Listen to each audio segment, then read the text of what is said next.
And I was kind of going through this period in my life where I was just like, do you know what? I've always been like a bit cautious about, letting people in and letting people know what I'm into. Like, I've got a lot of friends who don't even know that I'm into wrestling necessarily. Do you know what I mean? And at the time would have absolutely rinsed me for it. So I was just like, sod it, I don't care. Like, I'm just going to do what makes me happy now.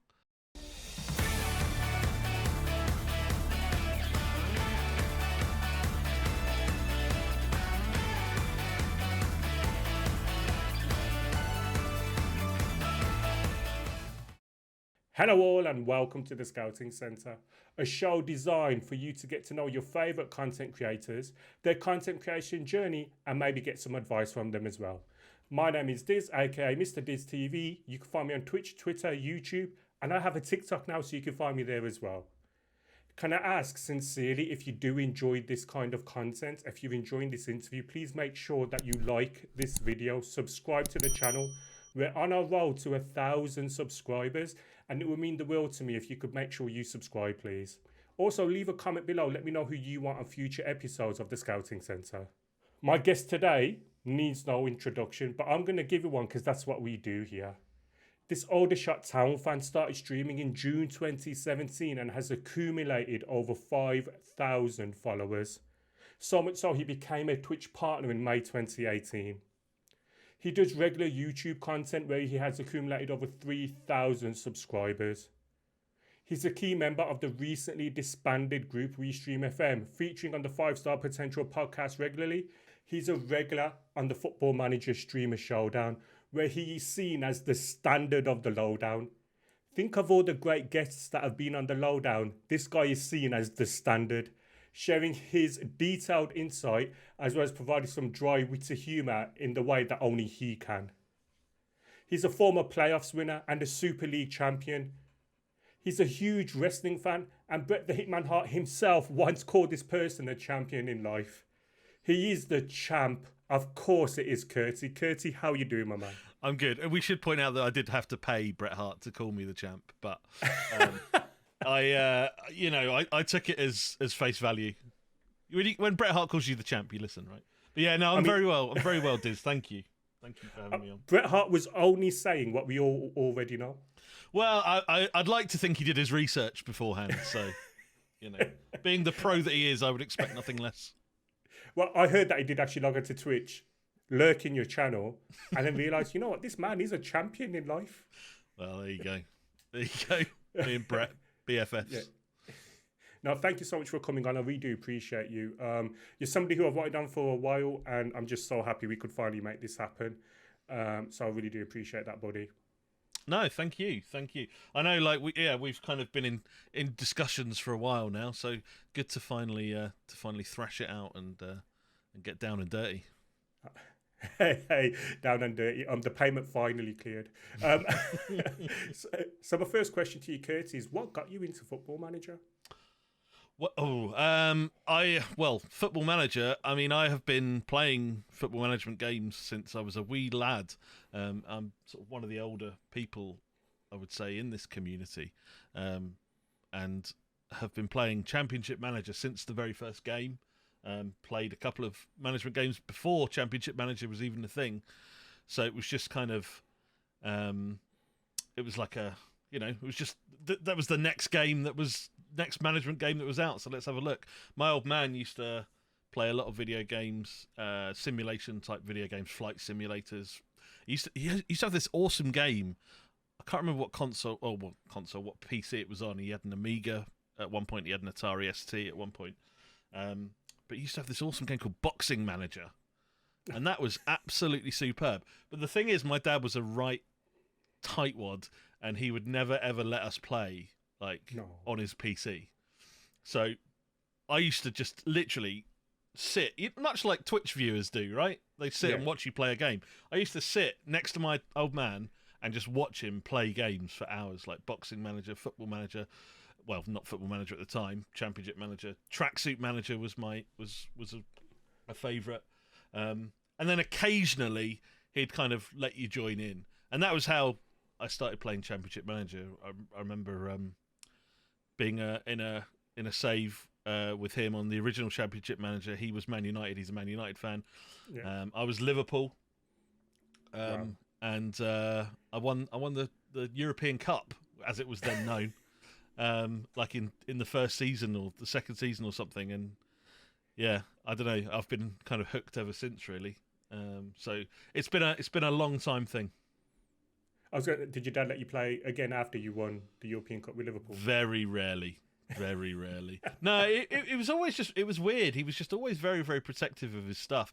And like, I think looking back at it, you know, we weren't well off as a family.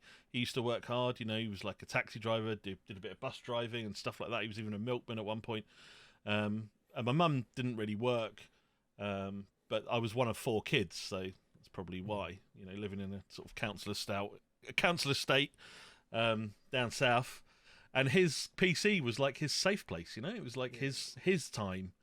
So looking back, I can kind of understand why he was quite protective of that, because that was literally really the only time he had to unwind and chill out himself. So going forward, do you remember the first time you actually bought your own copy of Football Manager? Oh. No, I genuinely don't. I don't remember. It all kind of blurs into one, to be honest. Like I don't think I had a like the capability of doing it probably until the late 90s, early 2000s. Like I wouldn't have had my own computer until then. I wouldn't have thought. I remember living in a shared house around it would have been around 2000, 2001. And I definitely had a copy of 0102 because I used to play it on the shared computer. But it wasn't my computer at the time. It was a mate's computer that I just, you know, he was just cool with letting everyone use. So yeah, I mean, I guess it would have been when I got my first ever, my own first computer, which would have been early 2000s, I guess. And then all these years later, you decided to be a content creator. Can you tell me about your thinking process behind that? Well, so I didn't buy FM 10 or FM 11. I had a little gap between 09 and 12. And the kind of learning curve between what was going on, 'cause FM 09 I kind of see more like the original, you know, like the 0102, that kind of vibe. It was very much kind of click. You could get through a season in a day and all that kind of stuff. And then they brought in the match creator around, or the match, whatever they called it at the time. I can't remember what they called it. But like the different tactical style and stuff in FM 10, it was like quite a big change. So I'd missed all that basically. And I bought FM 12, and I remember loading it up and going, I have got no idea what I'm doing here. Like, this is so different to the game that I played FM 09. So I just remember reading. I remember going on the blogs and on the forums and just reading so much, to the point where I was like, you know, I might start a little blog of my own. And I did. I started a little blog called, it was called The New Pele, I think, at wordpress.com. And I remember starting a Woking save in there. And then I just remember reading on the forum, someone saying, I'd pay good money for, I think the guy's name was S. Fraser, who was like an amazing contributor to the forums, like so knowledgeable about the game. He actually died. Not really sure how, but I think it was like quite ominous in the early 2010s. But his forums contribution was second to none. It was incredible. I remember seeing a comment saying, I'd pay good money to see you like play a game on video. And I was like, that's a good shout. I had an iMac at that point. I was like, why don't I, create a video?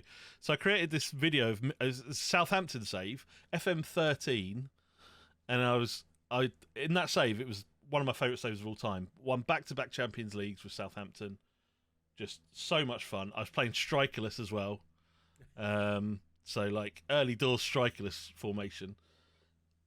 And I made this video. It was like a half an hour video. Uploaded it to YouTube. No one ever watched it. I remember uploading it to YouTube. It was just a game against Olympiacos in the Champions League. And and just never thought anything about it. Fast forward a few years, and I find Dr. Benji and his Parma drama save on YouTube. I'm like, holy shit, this is amazing. Loved that series, absolutely loved it. Watched it like, now I'm back to back over the course of a few days, and I thought Ben and I have got quite kind of similar kind of sense of humor. I think it's that kind of dry, almost Gervaisish-esque kind of delivery, and I just thought, oh, I could do that. I could easily do that. And then I think it was FM16 I started making content, and it was terrible, but I enjoyed doing it, and I enjoyed learning the process of putting a video together. I enjoyed the kind of the upgrades, the natural upgrades that you got when you were making videos around like technology and stuff like that. I enjoyed learning how to edit videos. I enjoyed learning about, how to improve audio, how to improve all aspects of it, really. So, yeah, it was a lot of fun. It was a lot of fun doing that, and it's solely basically down to watching that Parma drama save. But had I kept up with the stuff in FM13, maybe I'd have been sat here on 150,000 subscribers. Who knows? Well, does Ben know that story? I don't know. I don't think. I mean, he knows. He definitely knows that Parma drama was the one that like pushed me over the edge. Yeah. It was actually, it's a weird one because, I'm going to digress slightly here. It was around a time of my life where I'd had a really close friend. His wife had died recently, like only 32, left 2 kids. And I was kind of going through this period in my life where I was just like, do you know what? I've always been like a bit cautious about, letting people in and letting people know what I'm into. Like, I've got a lot of friends who don't even know that I'm into wrestling necessarily. Do you know what I mean? And at the time would have absolutely rinsed me for it. So I was just like, sod it, I don't care. Like, I'm just going to do what makes me happy now. Life is short. So, went to WrestleMania and started making Football Manager content sort of in a short space of time. And I was just like, do you know what, sod it, I don't care. Like, now I'm just gonna do what makes me happy. I've seen this guy making Football Manager content. It's awesome. I want to try and get involved in that as well. So is that an attitude that sticks with you today? Oh, absolutely. Absolutely. Like, I just, knowing that life is precious and life is short, you just got to kind of embrace, let your freak fly, basically, is a phrase that I use quite regularly now. So, like, I hate it when I see people criticizing others about their hobbies and stuff like that. And, I've got a mate who's a bird watcher, and I used to take the piss out of him for it. But now I'm just like, I feel terrible that I used to do that because he enjoys doing it, He's not hurting anyone doing it. It's something he enjoys doing. So, yeah, I hate it when I see people attacking others for stuff that they enjoy doing. So, and I've, sort of sworn to try to never ever do anything like that again. And very much that's how I kind of live my life now. If I'm into something, I'm into something. If I'm not hurting anyone, then whatever. And if that's going to upset you, then I'm not interested. Do you know what I mean? So, yeah, very much something that I've taken forward. I'm going to digress now slightly off the questions, because I have noticed you're very tolerant, but you're actually quite outspoken in defense, because you just talked about people being happy. That's all that really matters. Do you think that stems from the tragedy that happened in 2016, where you defend people who, like I've seen you recently talk about BAME people, and then there's like the women footballers in Football Manager 22. You're quite outspoken about people who were putting that kind of stuff, putting that edition down.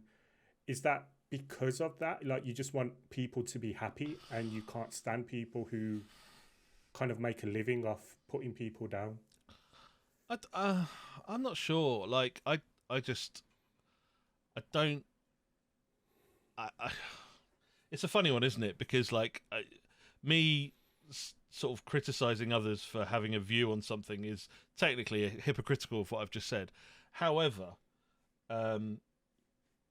when you're attacking a community of people or a group of people that have, let's face it, had enough shit to deal with, you know, like any kind of oppressed group of people.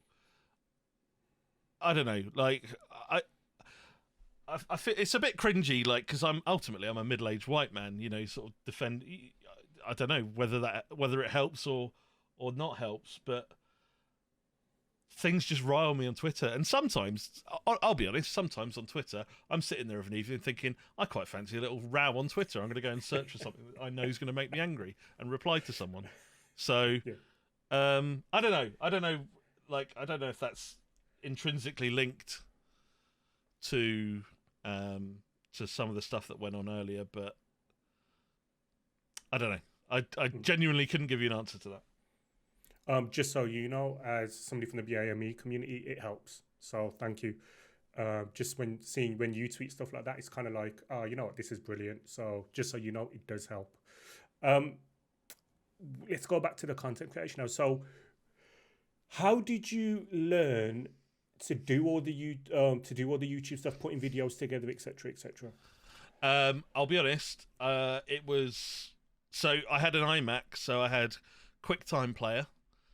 I didn't even have a microphone at the time.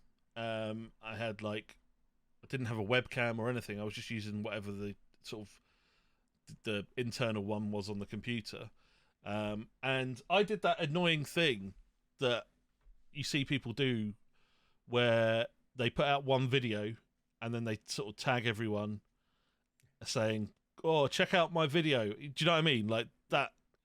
And I'm sure lots of people have done it, and you kind of learn the etiquette of this stuff as you go along. But as a newbie, I don't know. I always kind of forgive that because I did that myself. So, you know, if people ask me to look at their stuff, I genuinely would, you know, will try and have a look and give feedback where possible. And sometimes people haven't liked that, but you know, the way I see it, I did that, and I got feedback from Nerdphonic, actually. Oh, wow. Once known as One True Nerd, and he was brutally honest with me, but at that time, that was exactly what I needed to hear. You know, this isn't good. Your audio's terrible. Blah blah blah. And like, he wasn't like mean about it or anything like that. He was just, you know, he gave his, you know, kind of look at Simon Cowell when he's being less of a caricature and kind of actually giving constructive feedback. That was very much what Nerd. So, you know, it was very to the point. And I absolutely needed to hear that. So, you know, I became a bit of a sponge, if you like, for information. You know, just looking at YouTube videos, how to do this, how to do that, how can I improve my audio, yada yada yada. And just kind of soaked all that information up and tried to get better that way. But yeah, without Nerd pointing me down that road, it would have taken me a lot longer to do, I think. I think we'll go into your relationship later on with Nerd, because obviously the WeStream FM is a massive part of your journey as well. But the fact that you knew Nerd so early, that's pretty cool, I think. Well, I didn't know him as such. Like I basically just, it was one of those cold tweets, you know? Yeah. Hey, check out my video. And he was the one that got back to me, and you know, I'm forever grateful to him. He's been an absolute stalwart throughout my entire kind of journey, if you like. And yeah, you know, sometimes he's incredibly annoying. Don't get me wrong, and I'm sure he'd say the same about me. But yeah, love the guy to bits, and like I say, he's been tremendous throughout this whole process for me. So you make your YouTube videos, but then in, I think it was June 2017, you decided to start Twitch streaming. Was that just a natural step up? Not really. I'd always been quite dismissive of Twitch as a concept. I'd never really got it. I enjoyed consuming FM content in you know, kind of short form YouTube style stuff. So like, I was drawn towards Benji's stuff because generally, you know, videos were like 10, 15 minutes long. And I always thought that was like the sweet spot. I know, like when Loki started, when Loki kind of had his boom, his videos were like half an hour long, 40 minutes long sometimes, and I was just like, I can't be bothered to watch this. Like, no offense to Loki, obviously, but it was just wasn't. I wasn't willing to sit there for half an hour and watch a YouTube video. And then, so because of that, because of the kind of long form stuff, I'd always been like, I just don't see the appeal of Twitch, really. I don't want to sit there for 2 hours watching an FM save, And then it was so Teach and Dupe, who I'd become sort of friendly with by that point. They had started doing a network save on Twitch, and I remember being in work, and I thought, I'll just stick this on in the background. It wasn't a particularly busy night or whatever. Yeah. Stick this on in the background, and I just remember being like completely engaged with the whole thing. It was like a 3.5 hour stream maybe, and I was just like, I didn't do anything at work. Like, I was just watching the whole thing. Like, the chat was buzzing. I was, people were sort of dropping subscriptions and stuff like that, and I was just like, I don't really understand any of this, but like, this looks awesome. Like, this was so much fun, and it was such a fun stream that I remember sending. It might have been Teach the next day, just saying, I've got to get involved in this. This looks awesome. Like, so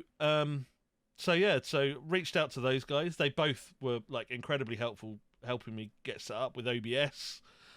And OBS I'd used for recording stuff anyway, so I was relatively familiar with that, with the software. But like things like bots and stuff like that. So, back in 2017, bots weren't so easy.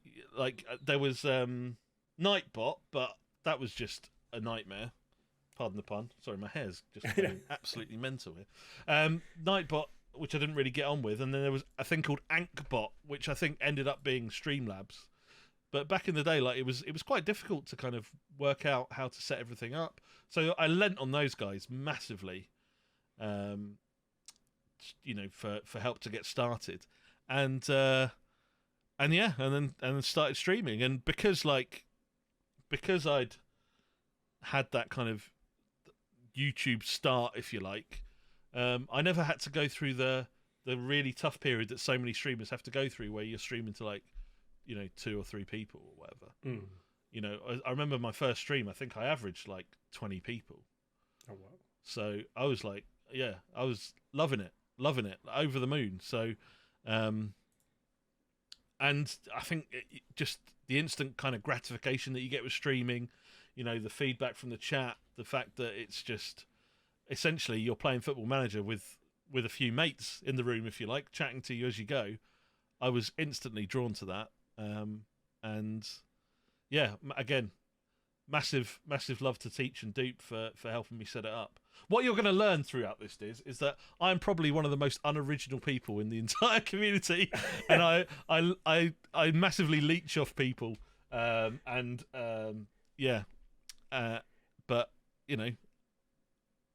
kudos to those guys for helping me get started.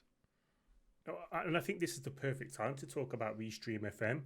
So how did your involvement come about with them? So like I say, they had the network save, which was getting a decent little following, and one of the viewers of their network save was a guy called Friday Night FM, and I think he'd been like quite generous one night or something. Not gifted subs, because obviously they weren't even a thing back then, but like, dropping bits and what have you. And I think like they pulled him into a call, maybe just to sort of say, thanks a bunch or whatever.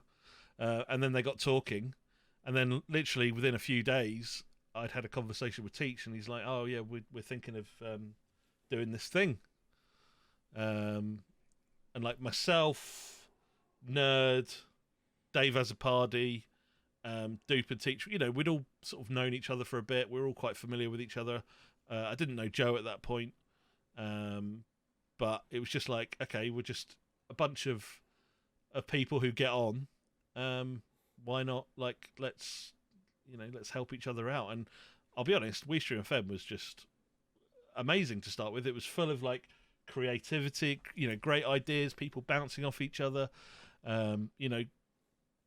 criticism if someone did something slightly wrong, or not wrong, but someone had a shit idea and just executed it poorly, they would get called out on it, and it was never like in malice. It was just like we all want each other to be better, and it was just a great thing to be a part of.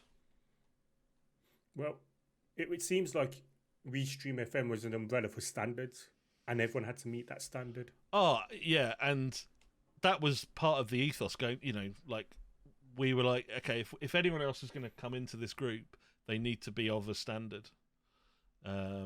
So we had quite a few people who were constantly asking to be a part of it, and we're just like, okay, but you need to, you kind of, it'd be good if you could improve this, or if you could upgrade, your audios. You're using like a potato for a microphone. You maybe get yourself a new microphone, and we can talk about it and stuff like that. And it sounds a little bit ruthless, but actually it was, going back to what I was saying about Nerd and what I needed to hear to improve. It was like we were doing that with other people as well, giving constructive criticism or constructive feedback, to try and help people to raise the bar.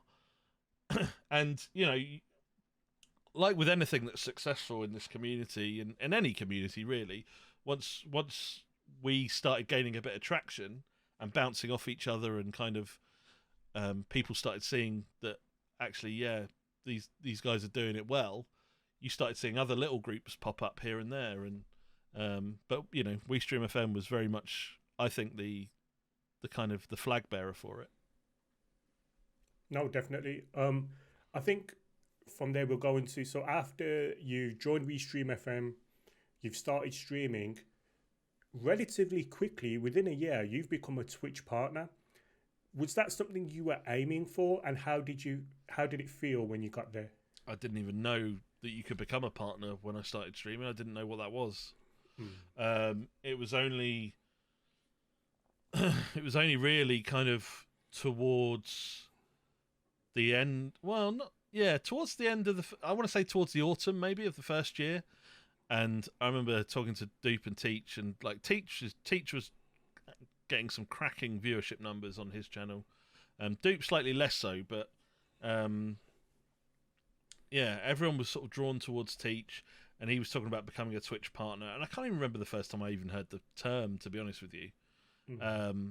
But he'd applied for Twitch partnership, and like we knew that like Foxy had gotten it previously back when sort of in the early days of Twitch, but didn't really know what the benefits were necessarily. I can't even remember now, because obviously the affiliate thing came in quite soon afterwards. I don't think it was I'm not even sure it was a thing when I was made partner, or maybe it had just come in. I genuinely couldn't tell you. Like the timelines are all blurred. But it certainly wasn't an aim when I started. When I started, it was just like, this looks really fun. I want to have fun doing it. And at the time, I think I was a bit like at the end of my tether with just the kind of the editing and the turnaround, and like a bit of writer's block, if you like, with some of the YouTube stuff. So it just seemed like a good alternative. And then like the partnership thing came quite quickly, but it was never the goal to start. And to be honest, like, I know it's easy to say it because I've got it, but it doesn't really change a lot. The partnership thing, like, you get a shiny tick, but bar going into streams and swinging your dick around a bit, like, there's not a huge benefit to it, really. It's just a status thing. So from your Twitch partnership, which you've achieved in 2018, you're part of WeStream FM, which includes the 5-Star Potential podcast. Do you remember the conversations behind that and your involvement in it? Yeah, so that was very, very early doors. Like, once we sort of got the band together, the talk of doing a podcast was came very, very soon. I think we definitely started in 2017. Yeah. I want to say it was around August time. But the idea was that it was going to be a live podcast. So, obviously it was built around a load of guys that were streaming Football Manager. So we were like, well, why wouldn't we stream this podcast and then, we can release it as a podcast separately as well. So you could do you'd have the live show and the separate audio. However, it didn't really work out like that because the standards were high at the time. Just some of the issues we had, the technical issues around the audio, and wanting to make it an engaging live show at the same time as thinking about the post live listeners, it became logistically a bit of a pain in the arse. And I remember we recorded the first episode, and we did it live, and we had a separate recording of it for the to release as a podcast. And I remember Friday Night FM saying to us, lads, this is shit, basically. Like, not necessarily the content and the discussions, but like the audio quality, the fact that we've tried to make it a live broadcast as well as having it as a really good quality audio listen as well. And he was just like, it's not good. So in the end, we didn't release it. So we do have an episode 0 somewhere in the ether. I'm not sure if anyone's even got a copy of it now. Yeah. But so it was fairly shortly afterwards we went, okay, we've got to ditch the live idea. Let's just do this as a podcast. Focus on that. And you see a lot of people doing it. They'll record something over Discord or something like that, and people are cutting out or the video's freezing and stuff like that, and it can look a bit poor. And we didn't want it to be that way. We didn't want it to have have those kind of technical issues in our way. So the way the 5-Star Pod do it is that we all record our audio locally, and then it's edited together and stitched together by Nerd, who is again tremendous sort of producer in that sense. So WeStream FM, unfortunately, earlier on this month, I mean, you all tweeted out about it, but unfortunately it disbanded. Why was that? It just become a bit stale. Everyone was getting together on a sort of on a Thursday night to record the pod, but like it was just it just wasn't the place that it was originally. It wasn't there was at the time, like, there's barely any of us streaming Football Manager as well. Dave's very sporadic. I've been up and down with my streaming. Nerd is obviously all of his time is spent, his content time is spent around the Streamer Showdown now, so he never streams himself. And we'd had people like Herb, who again not streaming Football Manager, Proudy, who again flaky. So it was called WeStream FM, but like no one was streaming FM apart from Dupe probably on the reg. Yeah. And arguably Viking Dan, I guess Clan as well. Clan, I think, to be fair, Clan has got his kind of lifestyle and streaming schedule down. Like if anyone's going to follow a model, follow Clan's model, because that guy is consistent as anything. So yeah, it was just like, okay, this has got stale. We'd kind of talked about rebranding WeStream FM to the 5-Star Pod for a while now, anyway. And it was just, with the new game coming up, I guess it was just time to pull the trigger. So where does that leave you? Well, it leaves me as a solo streamer, I guess. No longer associated with a group. I don't know. It's kind of how it was when I originally started. So, it's no different really. It just means that there's no kind of pooled, sort of organized pooled support, if you like, around the group. But that's fine. It is what it is. We had 4 years of doing it, and it was absolutely, you know, it was integral to myself becoming a partner, Duke becoming a partner, Nerd, you know, well, I guess you could say the showdown was probably what drove Nerd over the line, but you know, everyone, it was an incredibly supportive place to be in, and you know, those guys as well. Like, it's not like we're not friends anymore. Do you know what I mean? Like, you know, we're all, you know, we've still got Discord groups and stuff that we can chat in and what have you. So, in terms of where does it leave me, it doesn't massively change too much. It just means that if I tweet out that I'm going live, I won't be retweeted by WeStream FM anymore. Are you still part of the 5 Star Potential podcast, though? No. Okay. So, and that's an interesting one, because that was about as mutual as it gets, really. I have had ups and downs, really, over the past year and a half, as I'm sure a lot of people have. And I've had periods where, like, my head's not in the game, and you know,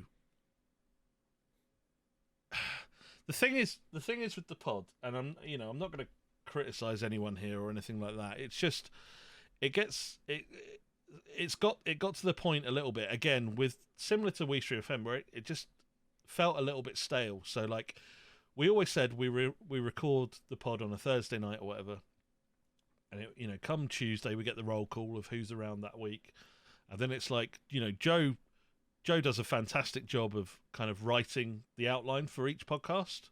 Yeah. But you know, even he'd had dips here and there in the summer or what have you, where we'd get to a Thursday and, like, we haven't got an outline, we haven't decided on a topic, you know, so it'd be like, okay, so why don't we get together later in the week? And then, like, you know, sometimes you're getting together on a Sunday night with the aim of releasing it on a Monday morning, and that's a pain in the ass for someone like Nerd as well, who's then got to turn it around really quickly. And it became a bit of a cycle, really. And from my point of view, I'm as guilty as anyone else. Like, you know, the roll call would come out on a Tuesday and I just wouldn't decide whether I was going to do it until the Thursday. So it was just like, I don't really want to commit every week now, because I don't know really where my head's at with it all. And so it was just like, I don't know. It was just like, okay, well, we're going to be refreshing. So if you're in, you're in. And I was like, I don't think I'm in, really. Yeah. So it's like, okay, no worries, you know, no dramas or whatever. So they've rebranded, and, like, I wish the best to them. But yeah, I'm not part of it. Don't get me wrong. If they called me up and said, look, we're short this Thursday, do you fancy dropping on and saying hello? Then sure. And, like, there was never going to be any kind of announcement. None of us wanted to make a big deal of it. But, like, if you go to the 5 Star Pod website now and look at the team members, I'm no longer listed on there. So, yeah. I did see that, to be fair. But then I put in Curti FM and, like, your link is there, but it's not present, if that makes sense. Yeah. So you can see, like, everything about you, but it's not readily clickable on the members site. Yeah. So, wow, that's kind of huge, to be fair. I didn't know that. Yeah, I don't know. Like I say, it's not like we've had a falling out or anything like that. Like, there's no need to make a big deal of it. It's just time commitment, isn't it? And as you grow older or things are happening in your life, you can no longer dictate whether you have those 2 or 3 hours on a Thursday evening every week. Yeah, and I don't want it to feel like a chore. And by the end, it was almost feeling like a bit of a chore. And again, that's no criticism to anyone, but it is what it is. I mean, I guess for me, like, I'm in a position now where the WeStream FM Discord server and what have you has been rebranded to Dupe, who was the original owner of the Discord. That was the Discord that started with him and Teach and their network save. So, like, I did have a Discord server, but, like, never did anything with it, never promoted it, never, so like a few months ago, I deleted it, basically. So, the kind of,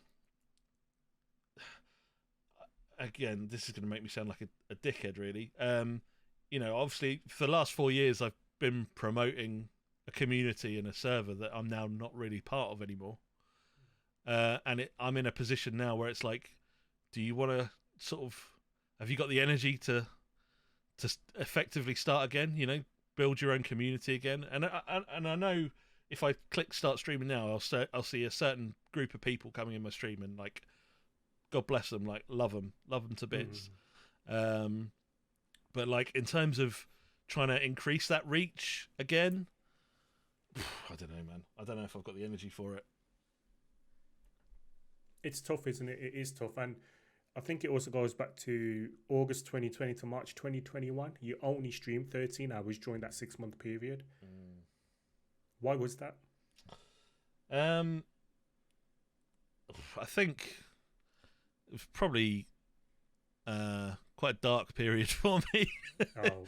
if I'm going to be brutally honest. I remember. Mental Health Month is October, right? Yeah. I remember the 5-star Pod Boys. So obviously this was during a lockdown period, 2020. Joe, Dave, and Dupe decided to do like a daily mental health podcast under 5-star Pod, and put it on YouTube and what have you. I remember going on there one of those days and basically breaking down. I think it's still on YouTube. But I was just wasn't in a good place. And that's the long and short of it, really. And I think kind of, I mean, I'm not in that, that kind of, that mental zone right now, but I'm at the point where I'm like, I will make content when on my terms now. I'm not going to feel under pressure to get this particular YouTube episode out, or to get this particular, to do this particular stream. Like, I am, like, for example, FM22, I'm like, okay, I think what will benefit me will have someone to bounce off of. So this is kind of why I've thrown myself into all these draft competitions and stuff like that, because getting to know loads of people in the community, playing Football Manager while you're talking to people is great. And that's partly why I reached out to Herb again and said, let's do a network save. And he is like the perfect partner for me at the moment as well, because he doesn't want to stream Football Manager 7 days a week. He's doing a lot of variety stuff. So we've sort of said, like, 2 or 3 times a week we'll stream a network save. And I'm like, that's perfect. We're not necessarily going to have set days or anything like that. It's just like, let's just, let's stream when we want to stream, have a load of fun while we're doing it, and go from there. So yeah, that was a not the nicest period for me over that, from that autumn, certainly. So that just has a knock-on effect with the streaming. It's not my job. I'm not. There's no kind of pressure on me as such to do it, and if I'm not feeling it, I'm not feeling it. So that is why there was that massive gap. It goes back to this being fun, and also I think doing what you want to do. I think I can kind of identify with that, because obviously Scouting Centre took a break from June up until last week when it returned, so a 4-month break, because life was happening and I was in the place to make content, and content is meant to be fun. And it's not something I could commit to time-wise, the editing, the research, the questions, then the time to do it when I had so much going on in my life. I think for me it was like, if I ever brought myself to the point where I hit go live, that part was fun. Yeah. That part was great, People who, maybe would jump in who hadn't seen you for a while, and they're like, oh, hey, where have you been, blah, blah, blah. And it's like, oh, got to sort of deflect this a little bit or whatever. But the actual, streaming, having interaction with people, that was fun. The anxiety before that was the bit that made me not click start stream, I think.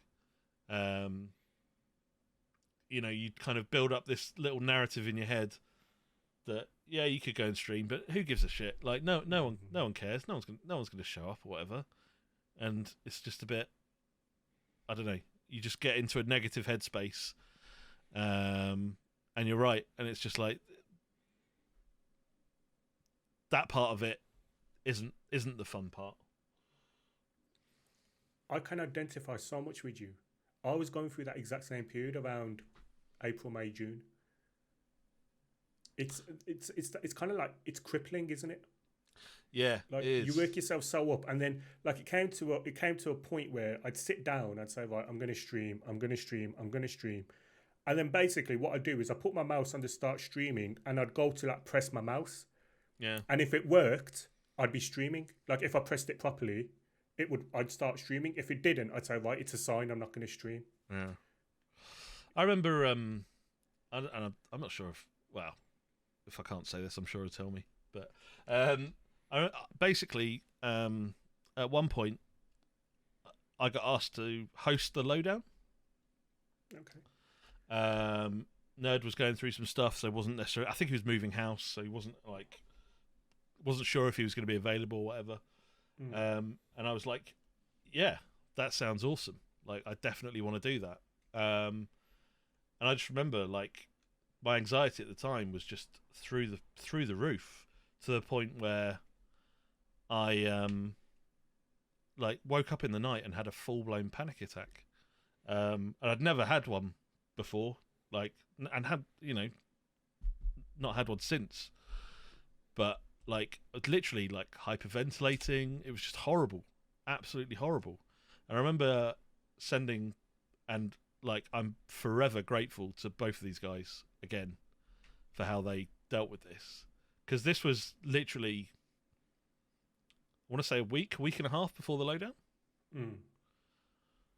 I remember might have been just under a week. I remember reaching out to Ben and Nerd and just saying, I don't think I can do it. This has happened, and they were the most. I was expecting radio silence, or just oh, for fuck's sake, do you know what I mean? That kind of, and they were both just listen, thanks for letting us, thanks for telling us, I hope you're okay. We'll deal with it. Don't worry. Do you know what I mean? And I just remember, the next morning after getting those messages back from Ben and Nerd, and just thinking, and just this weight being lifted off my shoulders. And it was just hosting the lowdown, and this is why Nerd should get a load of credit. This sounds like I'm a nerd appreciation society here today, but the amount of work that guy does, and you behind the scenes, he does get stressed out, and I'm sure you've seen it. I've seen it.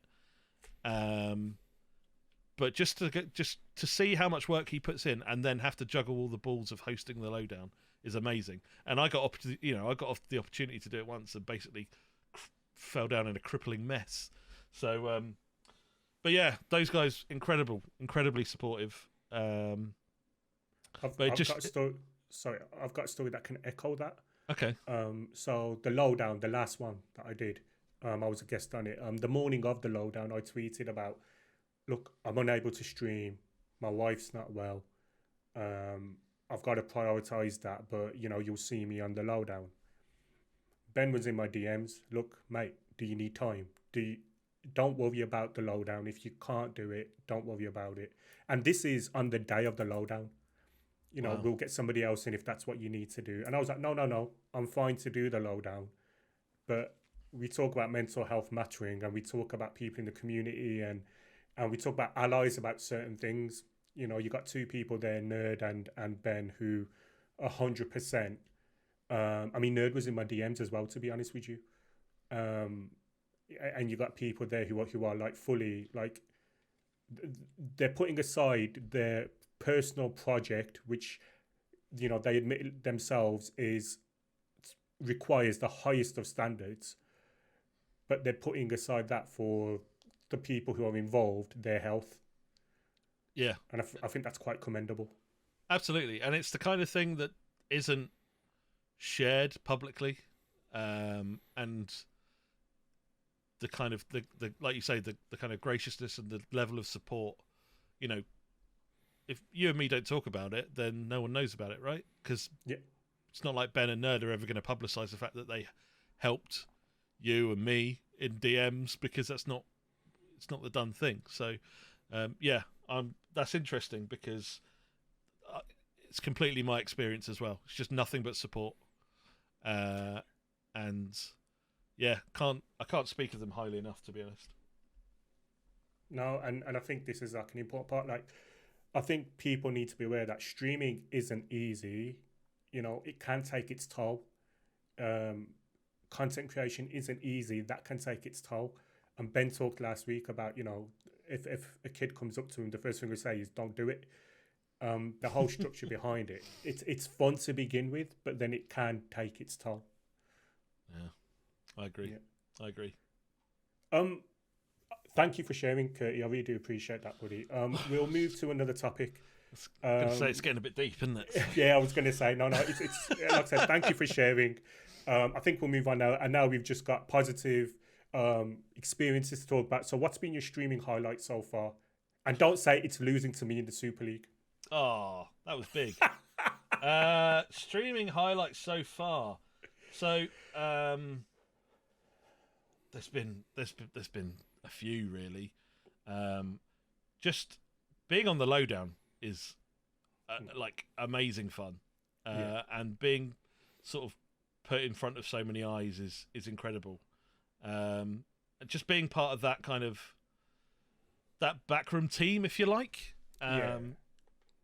It's like nothing else. Like, don't get me wrong, I like when I hit partner and stuff like that. That was amazing. I remember my first stream after hitting partner, because it actually happened as I went live. Oh wow! Yeah, so that was mad.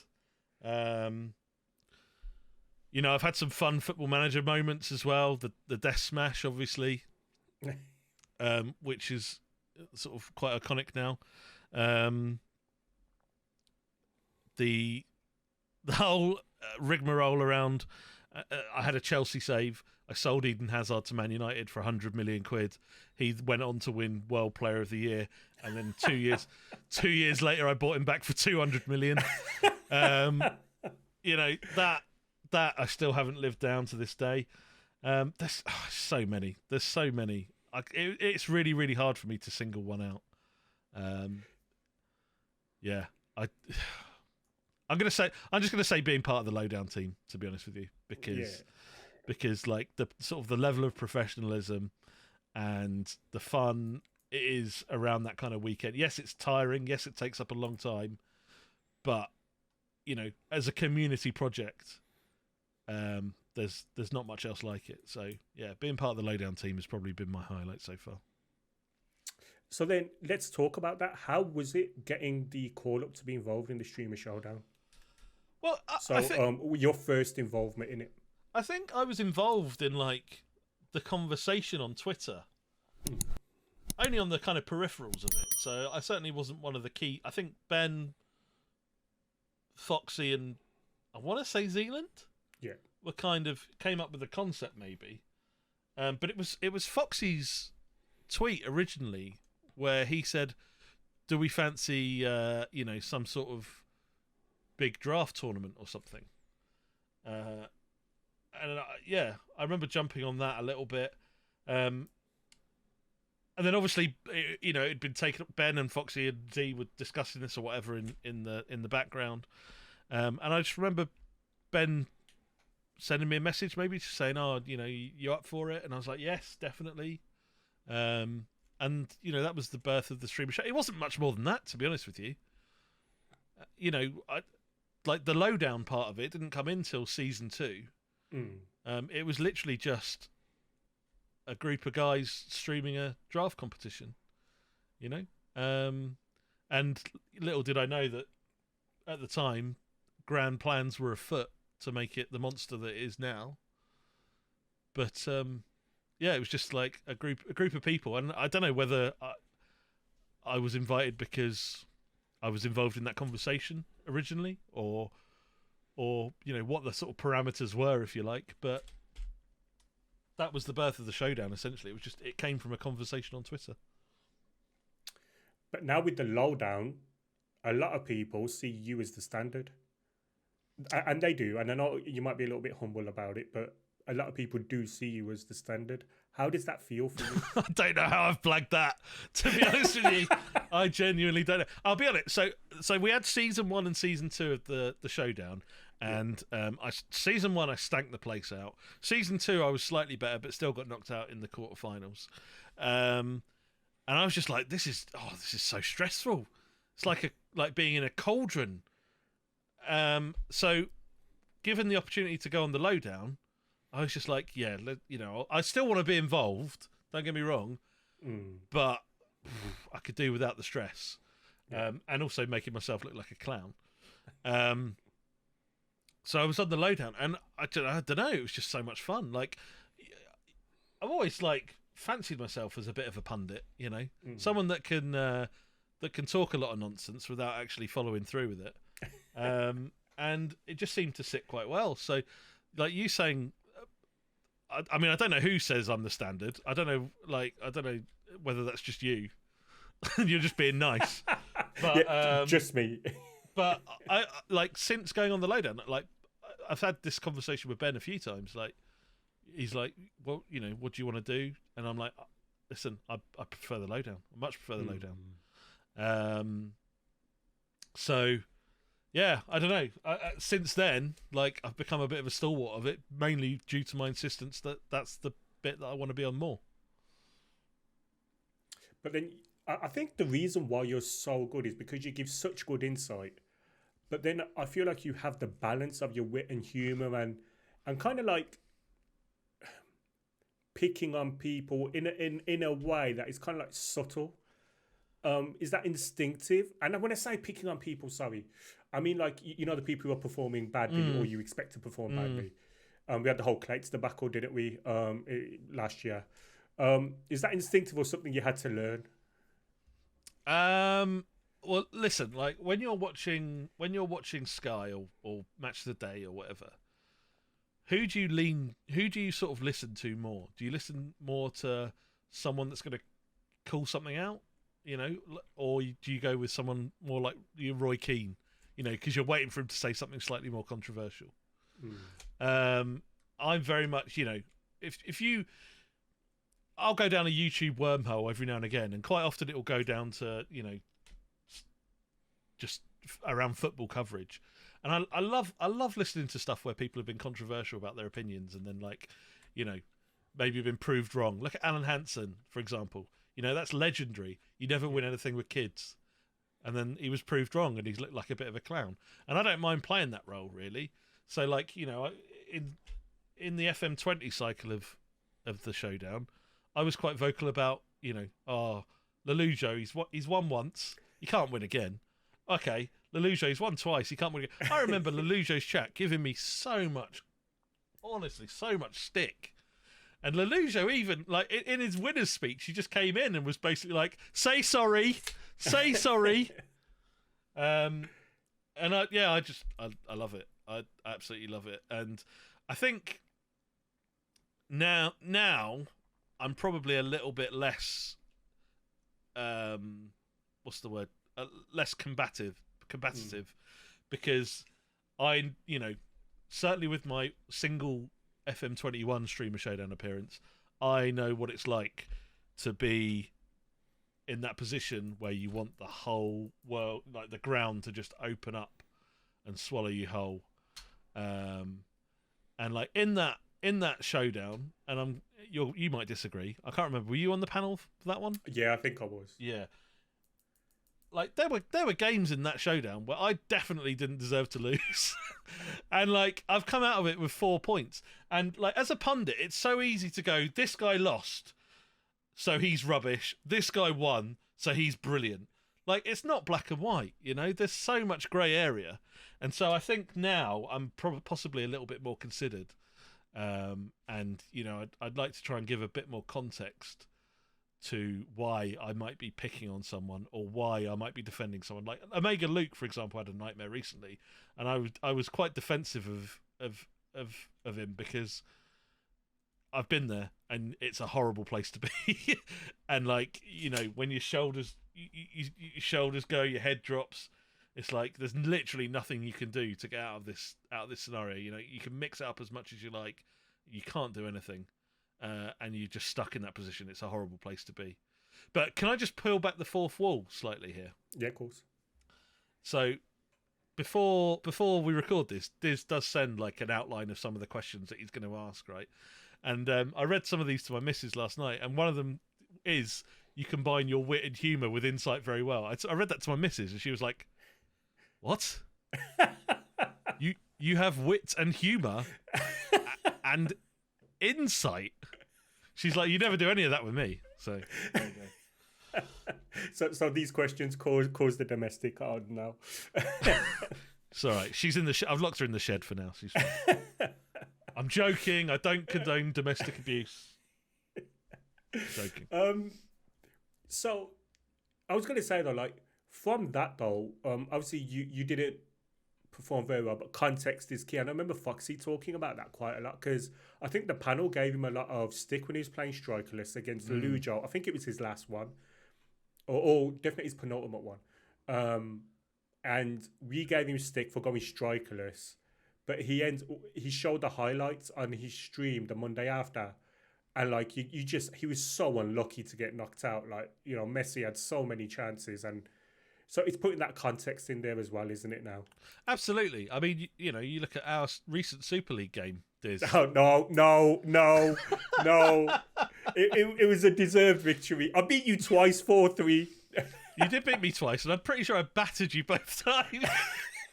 Hey, look, we've all got tactics, right? I still scored 4 goals, right? Yeah. But this is my point. Like, it's not, if someone's come bottom of the league, yeah, okay, fine. Over the course of the 8-9 games or whatever, they probably deserve to. But they don't necessarily deserve to sit here and be absolutely brutalised for their performance, because more often than not, there's a lot more to the story than than you can see on the league table. So Foxy is right. Context is key. So you finished bottom in the Streamer Showdown, but then you started to do the circuit. So you've been involved in the playoffs, you've been involved in the Super League, you've been involved in Wasted Possession this past weekend, and you got through to the final. You've also had 3 final appearances in the Super League, winning 1. You've won the playoffs. Was that intentional because of your Streamer Showdown performance, or was it just you trying to get out there, getting to know new people? Yeah, a little bit of that. It wasn't intent. I didn't go into the playoffs thinking I was going to win it. I genuinely went into the playoffs thinking, because that was the first competition after the showdown that I'd finished bottom in. And I was just like, I don't want to embarrass myself, basically. So went into that with 0 expectation, ended up winning it, which was mad. That was a lot of fun, which gave me a huge amount of confidence going into the Super League. Again, just thinking, not necessarily going to win it, but if I get to the knockout rounds, I'll be happy with that.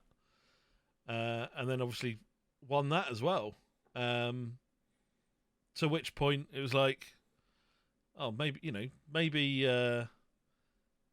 I'm not quite as bad at this game mode as I thought I was. So it just goes to show. I think that's another point. It just goes to show that, like, because I think for the showdown and the playoffs, I started very much with the same kind of formation, same system.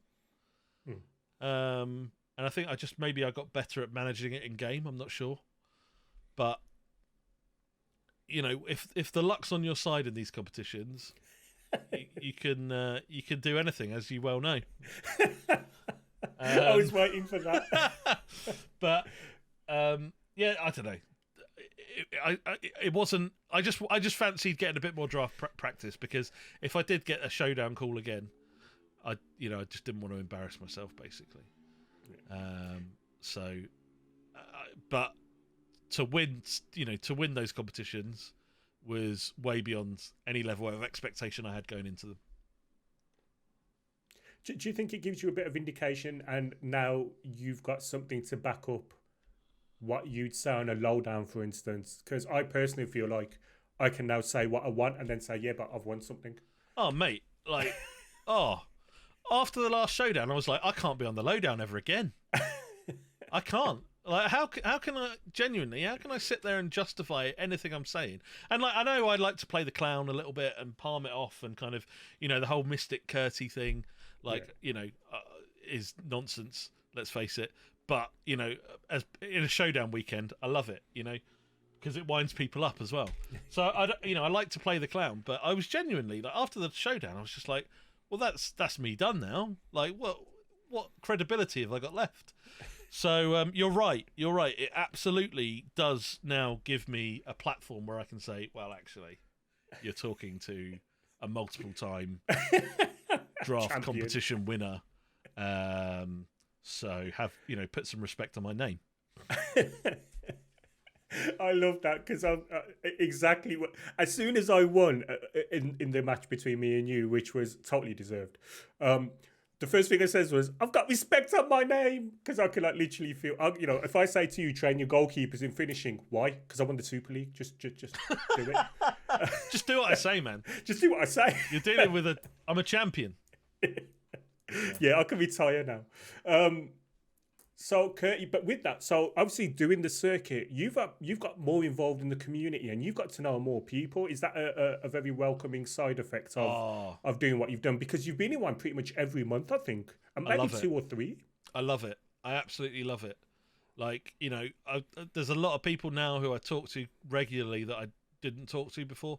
So like someone like Pumpster, for example, I knew Pumpster who Pumpster was. I'd been in his stream before. Really, really entertaining guy as well. Like love Pumpster. But like off the back of this, I think off the back of playing each other in season 1 of the Super League, where I beat him. Yeah. Important to add that importance. Yeah, I can't even remember how it came about that. I can't remember how it came about that he became my assistant manager in the playoffs. I know I can't remember. He'd done a load of work. He'd done a big spreadsheet for me. Basically, he did my entire draft for that playoffs. I did no prep, and I can't remember what the trigger was. I'll have to go back and check the messages. But he helped me out massively. And then obviously when we won that, it was like, okay, well, this is a thing now.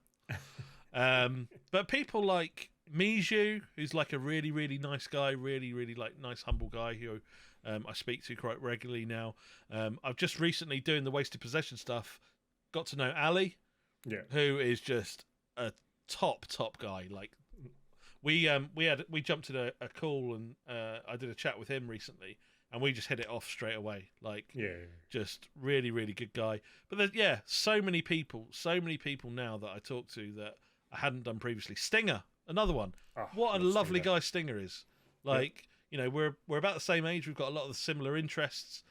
Yes, he's a much fitter, better looking version. But he is just the nicest guy. And I keep beating him as well, which is good. Which he hates. But I love it. I love it. Like I say, going into FM22, this is what I want my content to be, streaming draft competitions and doing network saves. I've got Herb, me and Herb are starting this network save. But I've already lined up like my next partner after that, probably after Christmas. So, I want this to become like a constant collaboration, if you like. I'll probably do YouTube stuff and that'll be solo, but the streaming side of it, and maybe this is sort of me running away from the anxiety side of like streaming solo or whatever, but having that person to bounce off and having that person who like is reliant on you to be there because they want to stream, I think that massively helps as well. I think you said running away from it. No. I think what you're doing is you're managing the situation, and maybe ultimately you still love content, but you have found that that individual content at the minute makes you feel a certain way, so you're doing what you can to still make content, and you're managing the situation, and I think that's quite commendable, and I think that's a lesson for all of us. Yeah, I've not looked at it. I've not looked at it like that, so I appreciate you saying that. Actually, that's you probably you might be right there. No, I am. You're a champion after all. Hey, the Super League's the reigning. Are you the reigning champion, Curtie? Wow. Wow. You're gonna make me say it? Wow. This was all just a ruse, wasn't it? Getting me on it was just all a ruse, so that I had to say your name. Unbelievable. I've waited an hour. Yes, Div, you are the reigning champion. Yay! No, it means a lot. It means a lot coming from the former champion. Right. So, in relation to going forward, then, would you give the Streamer Showdown another crack as a competitor? And do you think you're in a better place to do so now? Yes and yes is the short answer to that. I'd love to give it another go. You know, we got the new game coming out. I know there's big plans for the showdown, so I never expect to be part. You know, I never expect to be part of it. I always find it like quite flattering whenever, you know, one's coming up and Ben just drops in my DMs and says, "Do you want to be doing this? Do you want to be doing that?" You know. So it's never an expectation. It's always a privilege. And to answer your question, I'd love to give it another go. And absolutely, I think I'd be in a better position. Although I did do a little draft competition on FM22 last night, and I wouldn't say I struggled. I think I finished 3rd out of 8th or something. But it's very, very different.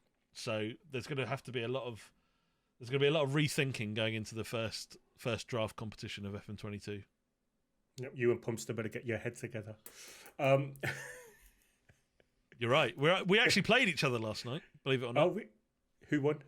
We drew 1-1. Oh, interesting. So the manager can still be the manager. The assistant manager has to keep his place. He'll do all right. He's fine. He's fine as I pay him enough. He's fine. Let's quickly talk about your YouTube. So you start making YouTube content, but then you came back with a bang with your Arsenal series, which viewership-wise and content-wise seemed to go really, really well for you. How did you feel coming back into that space, and the results of that series? Honestly, I had an urge to do a bit of editing again. Like I wanted to get a little bit creative with the editing. Like from when I first did YouTube to now, like Football Manager content it's come on like an amazing amount. Like the quality that's kicking around. And I remember I watched, I think it was one of Clates' videos actually. It was a Schalke save, and thinking actually this style of Let's Play is really, really engaging. And so I was like, okay, well, I could probably do something, not too dissimilar, but like, without it being like a carbon copy or anything like that. But I wanted to make it, a bit about the gameplay, but tie in with like full screen shots and camera movement and stuff that not only I know I can be engaging in an audio, in a speaking sense, but also make it visually engaging as well, and sort of a decent standard and decent quality. So yeah, I uploaded the Arsenal save. I honestly expected no one to watch it because the YouTube channel's been dead. I haven't uploaded anything since before FM20 came out. And I was blown away with like the numbers on it. I just genuinely, I remember I was in a call with Ben actually, and I sort of talking to him, and he was like, "Oh, are you doing this Arsenal save?" I was like, "Yeah." And he went and looked. He was like, "Oh my god!" He's like, "I was expecting like a third of those views." Yeah. And so it's like a drug, isn't it? When you see something that is doing well, it absolutely encourages you to do it more and more. And so, I'd hit like a bit of a sweet spot. I was uploading 2 episodes a week, which was perfect for my lifestyle, if you like, for what I was doing at the time. I wasn't particularly streaming, but I didn't really want to spend all of my spare time, editing and recording videos and stuff. So, like, I got a little backlog in advance. Started releasing them twice a week. And that's always been hard for me, is when I know I've got videos in hand and I'm not releasing it for another 2 days. Like, I get excited often and will upload a video before I'm scheduled to do so. But I very much stuck to the sort of Monday Friday schedule throughout pretty much the entire series. And yeah, like I say, couldn't believe how well it was going. Couldn't believe the views. Like I say, wasn't expecting anything like the numbers that it got. But it was just good fun to do. It was good fun to do. It was good fun to sort of edit and muck around with bits and pieces again. And I'm sure, I've got a video recorded for FM22 that I just haven't released yet. Not like a Let's Play thing or anything like that. Something else.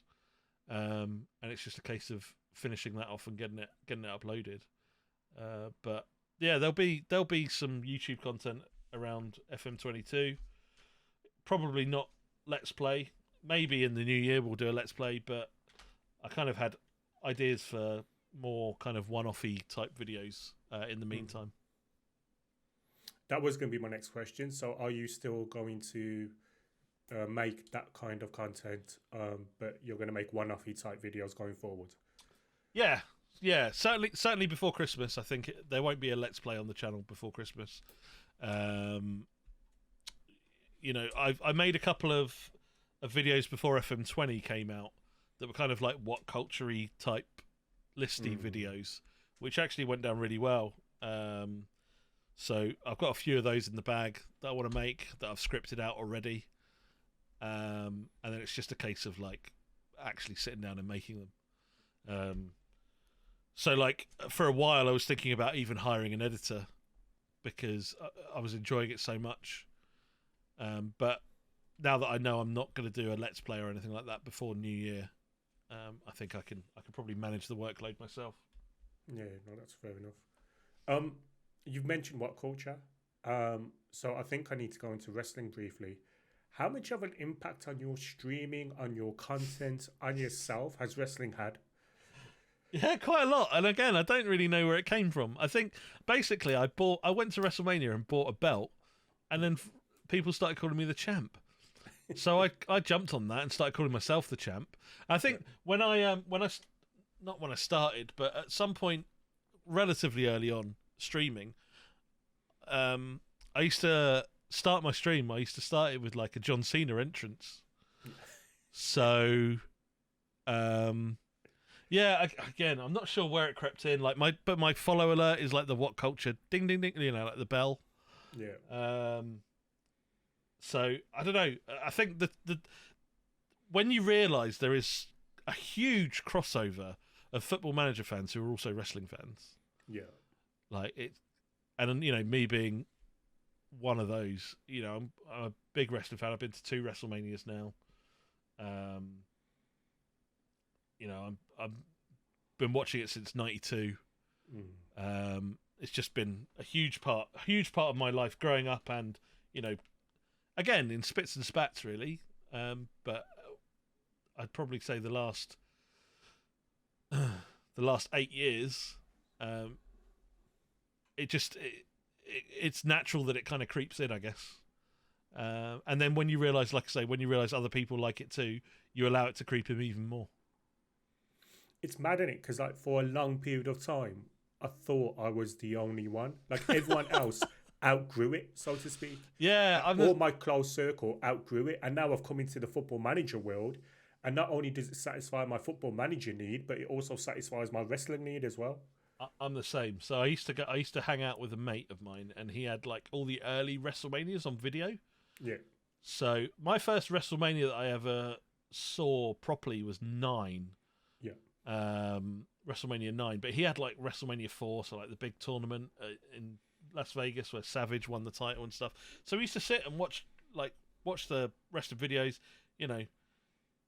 mess around, putting sharpshooters on each other and stuff like that. But I aside from that guy, I didn't have another friend really that was into that wrestling. So like once we'd kind of, as you do with your childhood friends, you kind of drift apart quite often.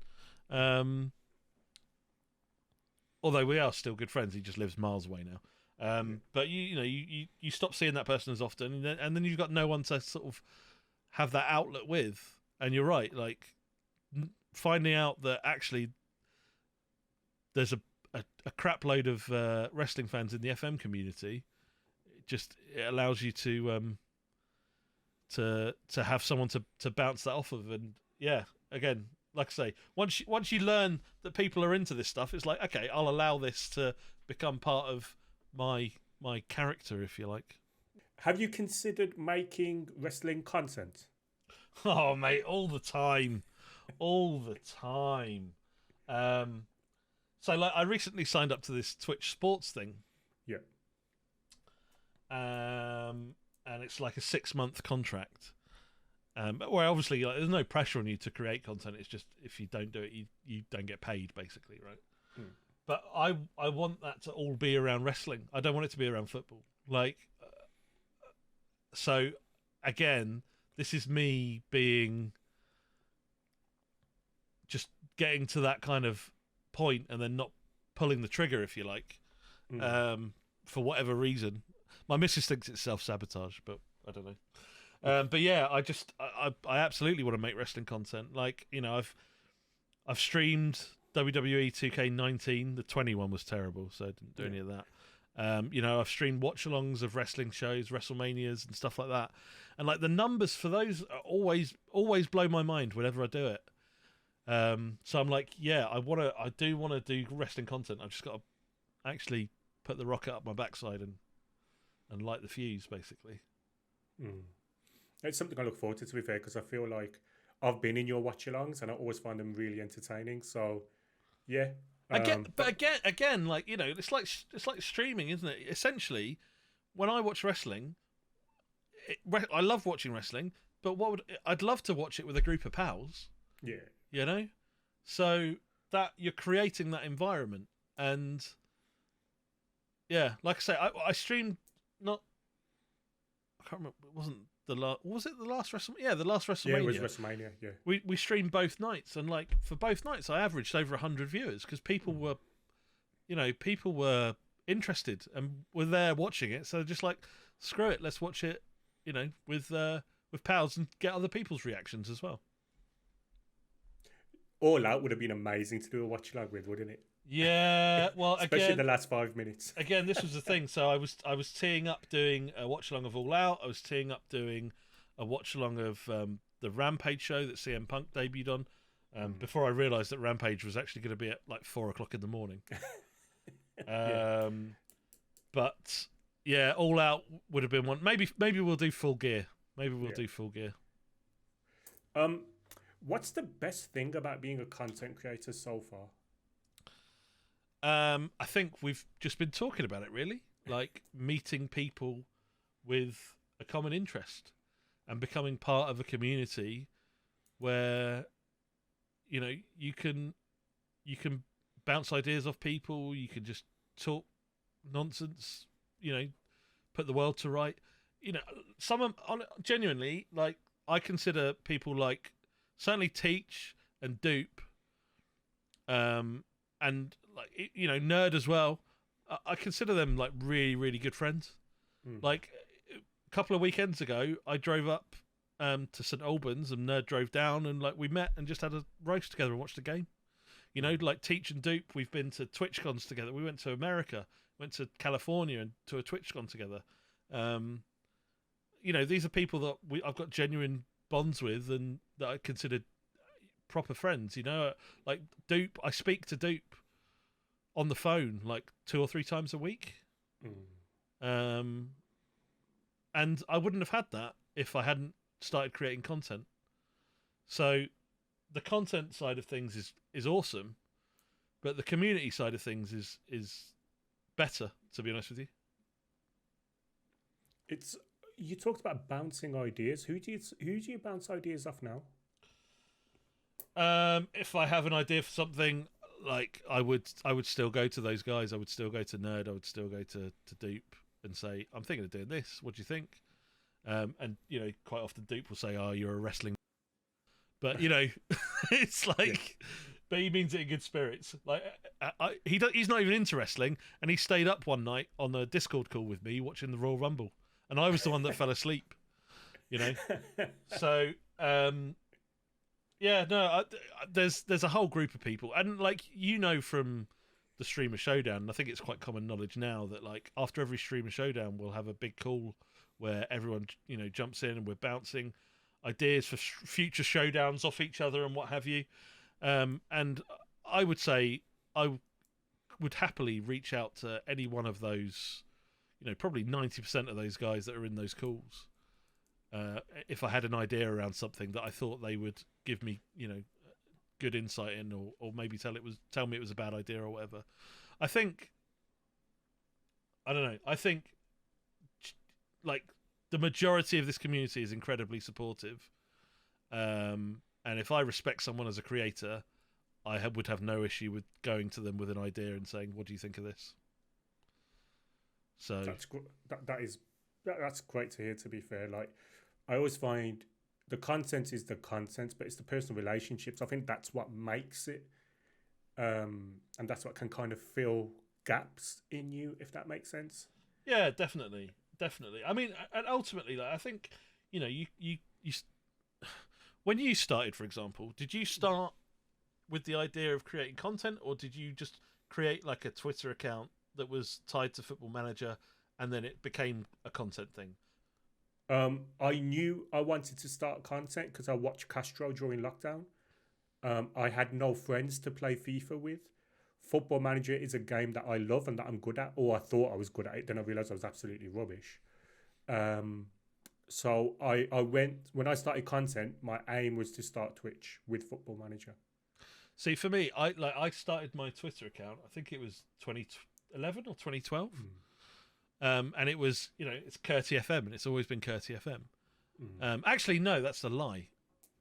Originally, it was Addicted to FM. So I just wanted to be part of a community. I was essentially looking for like-minded people to talk about Football Manager with. And then the content was, came subsequent to that. So for me, yeah, the best part about doing this whole thing is the relationships I've formed with genuine people who have like-minded interests. See, I didn't know that this world existed 14 months ago, August 2020. I did not know that this world existed. So creating content on Football Manager was my idea, but the relationships I formed with certain people, like I never ever thought that would be a consequence of this. I didn't know it existed. I didn't know about forums. I didn't know about that kind of stuff. I knew about wrestling, but I didn't know Football Manager had that as well. I didn't know about YouTube shows or anything like that. So me coming in totally cold, I speak to people in the community more than I speak to my family, pretty much more than I speak to, apart from my two closest mates in the real world, and my wife. After that, it's probably Football Manager people, who are all people I've met through Football Manager. Yeah, it's amazing. It's amazing. It really is. Like someone like Teach, for example, like, I used to speak to Teach every single day. And it was largely We Stream FM stuff. It was Football Manager stuff. And, we don't speak as much now, because he's doing his thing. He's not so much interested in that side of things anymore. I don't even think he's streaming at all right now, but we'll still chat and nothing's changed. Like, it might be once every 2 or 3 weeks now, or every month, but we'll just jump on and we're just mates. Do you know what I mean? Like, we've now taken Football Manager out of the equation, if you like. We're just mates. So yeah, it's the relationships are amazing. And yes, when I came into it, like I say, I was looking for people, like-minded people, but I was largely looking for like advice on the game and kind of help with the game. And then like, if you get to know someone, great. But you never sort of anticipate coming out of this thinking, I'm going to make 3-4 like amazing friends. 100%. Is there anything you do differently in relation to your content creation? I'd not be as inconsistent as I have been. That would be, if I knew what I knew now, I'd have either like tried to manage that slightly better, or because I think I'm quite a good streamer. Like I think I'm quite a good streamer. Like I think my recent YouTube videos have been good. I think as a viewer, I would watch those, right? But I think it's taken me a long time to get there. And I think when it comes to like growing a community or a viewership or whatever, if you're of a certain standard and you're engaging, you will always get like certain people that will come back. But at the same time, it massively hurts you in terms of any kind of growth. If you've got any kind of ambition for growth, when you have 6 months off streaming or whatever. So I don't know. Knowing what I know now, I would try and manage that better. But at the same time, like when it comes to mental health stuff, I guess it's difficult to sort of to say what would have been the right answer. Consistency is only if you can do it, and that includes your health, doesn't it? Like you Yeah. can't prioritize consistency over your health. Yeah, maybe I'd managed other aspects of my life better, which would then help to improve the consistency. I don't know. Maybe that's maybe that's the important thing there. We're coming towards the end of the interview, and I just want to ask, are there any favorites you are currently watching on Twitch? Yeah. Sweet Left Foot is like my favorite streamer in the world right now. Yeah. He honestly, this guy is, he's amazing. Like he's created a superb community. He's like the most positive guy as well. Yeah. Just like lovely guy. And he's so much fun to watch, so entertaining, and he's just like I say, just the nicest man. Like I think when he first started, he was like asking me for advice, but now I would genuinely go to him if I wanted advice. Like he's come on so much. So he is someone that I'm a regular in, definitely. I still watch some of the WeStream guys, so like Viking Dan and Dupe, and I'll drop in Dave Has a Party stream when he's streaming. I always like dropping in on Herb and winding him up. Ben, like throughout lockdown, I think lockdown 1, I was in Ben's stream all the time. He was streaming like every single day. So yeah, there's plenty I still watch, and like YouTube content as well. There's plenty of stuff that I'll still dip into. Watch a lot of Z's content. I think Clates is brilliant. Yeah. Yourself with the Scouting Centre stuff, I think is fantastic. I love this kind of content. No, I appreciate that. And I think being part of these draft competitions also draws you towards a lot of the people that are involved in those too. So I don't know. I tend to like skirt around Twitch quite a lot and just drop in and say hi to people. I lurk a hell of a lot. Like I lurk in people's streams all the time. So yeah, I still consume a lot of content. Curtie, thank you so much for this interview. I really do appreciate it. We're going to the last question now. And using all your years of experience and everything you've been through as well, if there was one piece of advice you could give to a new content creator, what would it be? As Ben says, don't do it. No, just I think I was very, very lucky when I started, right? So when I started streaming, certainly I was very, very lucky because I had already had that platform, that YouTube platform, and had a few guys that I already knew from that YouTube platform. And I think if you're starting streaming now, it's a completely different ball game. So I would just say, like, just persist. It must be really, really hard to sit and stream to like one person, two people, whatever. But if this is what you genuinely want to do, just persist. Look at some of the big boys. Look at some of what they're doing. Be honest with yourself in terms of the quality of your own content, and just the only way you're going to get better is if you keep doing it. So yeah, just crack on and don't let the outside noise that can happen. Don't let the outside noise get you down, and try not to compare yourself. I've given about 50 pieces of advice there. Try not to compare yourself with other people as well. If someone like I've been guilty of this. Like if I'm at a similar level to someone and then they skyrocket or whatever, I'm sitting there going, what's happened to there? And you can't do it. You can't let it beat you up. So just persist, concentrate on yourself, and don't let other stuff get you down. Curtie, where can we find you on socials? At CurtieFM on Twitter, twitch.tv/Curtie and youtube.com/CurtieFM.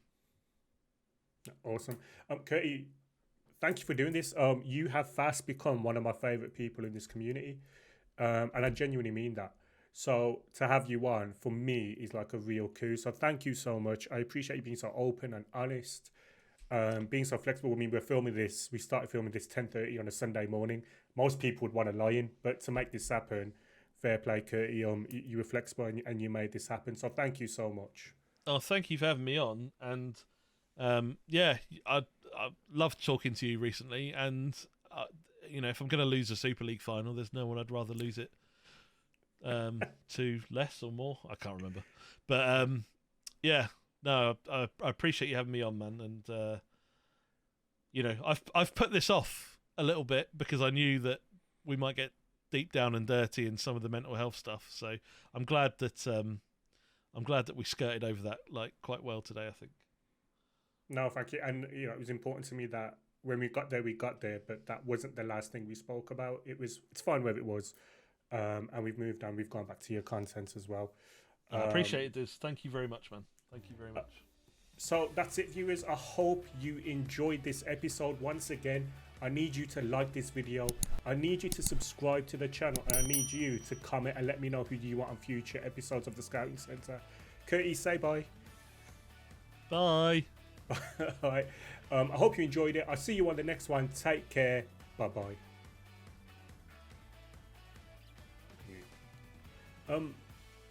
So from the wrestling side of things, you have... Oh, mate. I had such a good question and it's just gone out of my mind. I hate when that happens. You mentioned wrestling. You mentioned SummerSlam. Oh, it's gone. It's gone. I'm gonna have to cut that bit out, mate. It was a great question. I was so proud of myself. No dramas. I think I kind of remember it. Hang on. Have you?